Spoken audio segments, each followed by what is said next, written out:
লক্ষ লক্ষ মুশরিক, আপনি একা। ওনার মতো এরকম বিচক্ষণতা দিয়ে আল্লাহরে খুঁজে পাইতে পারতেন আপনি? কি নবী ছিল, আল্লাহকে খুঁজে পেয়েছে। যখন আল্লাহর ইবাদত শুরু করলো, এই কথা ছড়ায় পড়লো চারদিকে। নমরুদ সাইয়েদনা ইব্রাহিমকে ডেকে পাঠালেন।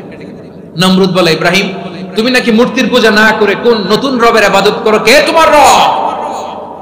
সাইয়েদনা ইব্রাহিম বললেন, রব্বি আল্লাযী ইউহয়ী ওয়া ইউমীত, আমি এমন রবের ইবাদত করি যিনি জীবন দেন, যিনি মৃত্যু দেন। নমরুদ বলে, তাই নাকি? তোমার রব জীবন দেয় মৃত্যু দেয়, আর এটা তো আমি দেই, আমিও তো জীবন দেই, আমিও তো মৃত্যু দেই। সাইয়েদনা ইব্রাহিম বললেন, কেমন করে তুমি জীবন দাও মৃত্যু দাও, একটু দেখাও তো।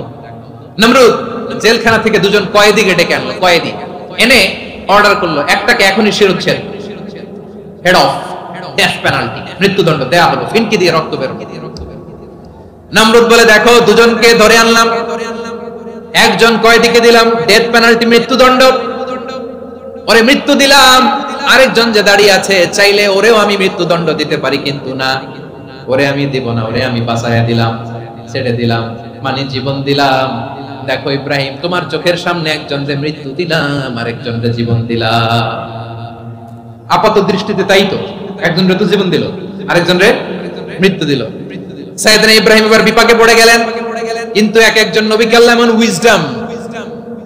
এমন উইজডম বিচক্ষণতা দিয়ে এই জমিনে পাঠিয়েছেন, মুহূর্তের মধ্যে আল্লাহর খলিল ইব্রাহিম বললেন, ফাইন্নাল্লাহা ইয়াতি বিশ-শামসি মিনাল মাশরিকি ফাতি বিহা মিনাল মাগরিব ফাবুহিতাল্লাযী কাফার।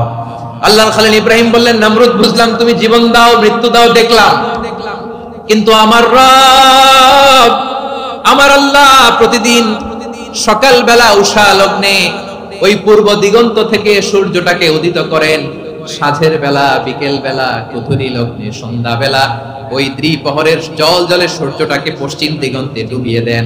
মানে সকাল বেলা পূর্ব দিক থেকে উদিত করা সূর্যটাকে পশ্চিম দিকে বিকেলে তিনি ডুবিয়ে দেন। তুমি যদি পারো ওই সূর্যটাকে পশ্চিম দিক থেকে উদিত করে পূর্ব দিকে ডুবিয়ে দাও। সুবহানাল্লাহ পড়বেন না? দেখেন, ইনস্ট্যান্ট ইন্টেলেক্ট, মুহূর্তে বিচক্ষণতা, উইজডম কাকে বলে? নমরুদ পারবে? নমরুদের বাপ পারবে, ওর দাদা, ওর 14 গোষ্ঠী, গোটা বিশ্বের সব ক্ষমতাধর রাষ্ট্রনায়করা একসাথে হলে পারবে? ফাবুহিতাল্লাযী কাফার পারে নাই, ব্যর্থ হয়েছে। এবার তেলে বেগুনে জ্বলে উঠেছে, রেগে মেগে আগুন বলে, ফালকুহু ফিল জাহিম। ওর সাথে তর্ক নাই, না পেরে এবার এটারে আগুনে ফেলা। বিশাল বিশাল গাছ কেটে লাকড়ি এনে আগুনের কুণ্ডলি বানানো হলো, দাও দাও দাও দাও করে আগুন জ্বলে। আল্লাহর খলিল ইব্রাহিমকে আগুনে নিক্ষেপ করা হবে। আল্লাহর খলিল সাইয়েদনা ইব্রাহিমের হাতের মধ্যে রশি দিয়ে টাইট করে বাঁধা হলো, পায়ের মধ্যেও টাইট করে রশি দিয়ে বাঁধা হলো। আল্লাহর খলিল ইব্রাহিমকে আগুনের কুণ্ডলির মধ্যে ফেলা হবে। ও মিয়া, আপনি যে বিপদের কারণে ভয় পান, হতাশ হন, এটা কোনো বিপদ ওনার বিপদের সামনে? পটুয়াখালী আওয়াজ করে বলুন, সাইয়েদনা খলিল ইব্রাহিমের বিপদের সামনে আমাদের বিপদগুলো কোনো বিপদ? এটা কোনো বিপদই না, এটা কোনো বিপদই না। হাত পা বেঁধে টাইট করে নিক্ষেপ করা হবে, সিম্পলি ফেলা যাবে না, কারণ দাও দাও করে দ্য ব্লেজিং ফায়ার, এমন আগুনের কুণ্ডলি, কাছে যাওয়া যায় না, আগুনের উত্তাপে নিক্ষেপ করা হবে। হাতে রশি বেঁধে, পায়ে রশি বেঁধে আল্লাহর খলিল ইব্রাহিম আলাইহিস সালামকে আগুনের মধ্যে নিক্ষেপ করা হবে। এটার বলে অগ্নি পরীক্ষা। উনি অগ্নি পরীক্ষার সম্মুখীন হয়েছে, এজন্য কঠিন পরীক্ষাকে আমরা অগ্নি পরীক্ষার সাথে তুলনা করি, ঠিক কিনা? সাইয়েদনা জিবরাইল এসে বললেন, ও আল্লাহর খলিল, ওরা তো আপনার হাতও বেঁধে ফেললো, পাও বেঁধে ফেললো, নড়াচড়ার সুযোগ নাই, বলেন আমি জিবরিল ফেরেশতা আপনার জন্য কি করতে পারি? আল্লাহর খলিল ইব্রাহিম বলেন, ও জিবরাইল, তোমার কাছে আমার কোনো চাওয়া পাওয়া নাই। সুবহানাল্লাহ বলেন। তোমার কাছে বলার কিছু নাই, তোমার সাহায্যের আমার দরকার নাই। সাইয়েদনা ইব্রাহিম আলাইহিস সালামকে হাতে পায়ে রশি বেঁধে, হাত পা বাঁধা অবস্থায় জ্বলন্ত অগ্নিকুণ্ডে যখন নমরুদের দলবল নিক্ষেপ করবে, আল্লাহর খলিল কিভাবে নিজেকে আল্লাহর কাছে সঁপে দিয়েছেন, পটুয়াখালীর ভাইরা খেয়াল করে শুনুন। হাত পা বেঁধে আল্লাহর খলিলকে যখন নিক্ষেপ করা হবে, তিনি মুখ ফুটে বলে ফেললেন, হাসবুনাল্লাহু ওয়া নি'মাল ওয়াকিল। হাসবুনাল্লাহু ওয়া নি'মাল ওয়াকিল, আমার জন্য আল্লাহই যথেষ্ট, আমার জন্য আল্লাহই যথেষ্ট। তিনি আমার সবচেয়ে বড় গার্ডিয়ান, তিনি আমার সবচেয়ে বড় অভিভাবক, জিব্রাইলের সাহায্যে গফারকে ফিরিয়ে দিলেন। দুনিয়ার বুকে কারো কাছে কিছু বলেন নাই, মুখ ফুটে বলেছেন হাসবুনাল্লাহ।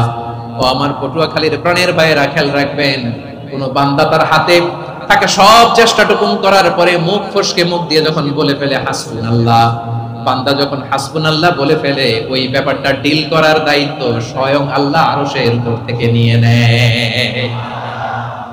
আপনি যখন বলে ফেলবেন হাসবুনাল্লাহ, এটা ডিলিং করবে কে তখন? চিল্লায় বলেন না, তিনি কে?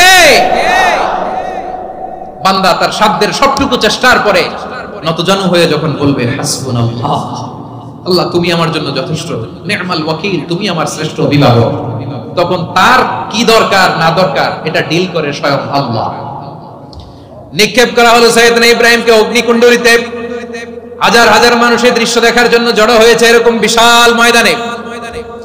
কিন্তু কি অবাক করার ঘটনা, সবাই ভয় পাচ্ছিল, না জানি কি হয়ে যায়। আল্লাহর খলিলকে যখন আগুনের কুণ্ডলিতে নিক্ষেপ করা হয়, আল্লাহর খলিল ইব্রাহিম আগুনের কুণ্ডলীর মধ্যে বসে বসে মানুষগুলোর দিকে তাকিয়ে হাসতে শুরু করে দেয়। কারণ আকাশ থেকে রব্বুল আলামিন স্পেশাল ভার্ডিক্ট নাজিল করেছেন, স্পেশাল হুকুম জারি করেছেন, কুল্লা ইয়া নারুকুনি বারদান ওয়া সালামান আলা ইব্রাহিম। ও আগুন খবরদার, সৃষ্টি শুরু থেকে তোকে একটা ধর্ম আমি বাতলে দিয়েছিলাম, তোর ধর্ম, আগুনের ধর্ম হলো যা পাবে জ্বালিয়ে সারখার করবে। আল্লাহ বলল, ও আগুন, তোর ধর্ম দিয়েছিলাম তুই সব জ্বালিয়ে পুড়িয়ে সারখার করে দিবি, কিন্তু ক্ষণিকের জন্য আমি তোর জ্বালিয়ে দেওয়ার ক্ষমতাটাকে কেড়ে নিলাম, জ্বালিয়ে ভস্ম করে দেওয়ার ক্ষমতা আমি কেড়ে নিলাম। কুনি বারদান, ঠান্ডা হয়ে যা, কিন্তু এত বেশি ঠান্ডা হবি না আবার আমার ইব্রাহিমের জন্য সর্দি লেগে না যায়। সুবহানাল্লাহ, এত আস্তে বললে হবে?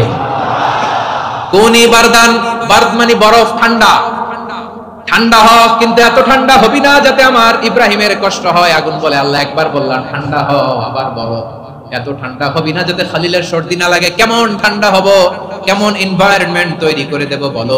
আল্লাহ বললেন, সালামান আলা ইব্রাহিম, আমার খলিল, আমার কলিজা, আমার ইব্রাহিমের জন্য তুই জান্নাতের গুল বাগিচা হয়ে যা।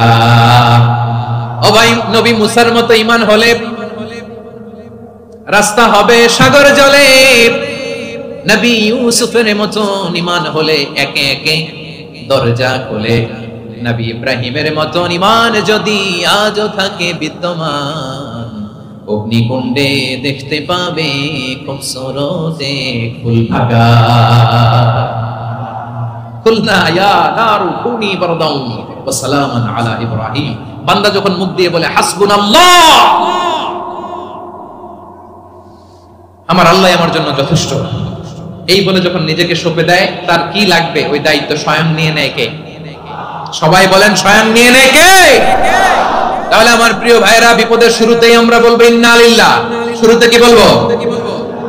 এরপরে যেই বাক্যটা পড়ে নিজের পরিস্থিতিকে আল্লাহর দরবারে সঁপে দিব, সেটা হচ্ছে হাসবুনাল্লাহ। সেটা কি? বিষ্ণু বলেন, লা ইয়াজালু লিসানুকা রাতাবান মিন যিকরিল্লাহ, সব সময় আল্লাহর স্মরণ দিয়ে, জিকির দিয়ে জিহ্বাটারে সিক্ত রাখো। আর শয়তানু জাসিমুন আলা কলবি ইবনে আদম, শয়তান বনি আদমের কলবে খামচি মেরে বসে থাকে। ফাইদা যাকারাল্লাহ খানাসা, মানুষ যখন আল্লাহর স্মরণ করে জিকির করে, শয়তান দৌড়ে পালায়। ওয়া ইদা গাফালা ওয়াসওয়াসা, যখনই বনি আদম গাফেল হয় তখনই শয়তান তার হৃদয়ে ওয়াসওয়াসা দেয়। এজন্য বিপদে পড়লে ইন্না লিল্লাহ, নিজের সবটুকুন করার পরে, নিজের রোল প্লে করার পরে নিজেকে আমরা কি বলে সঁপে দিব? সবাই বলেন, সবাই বলতে হবে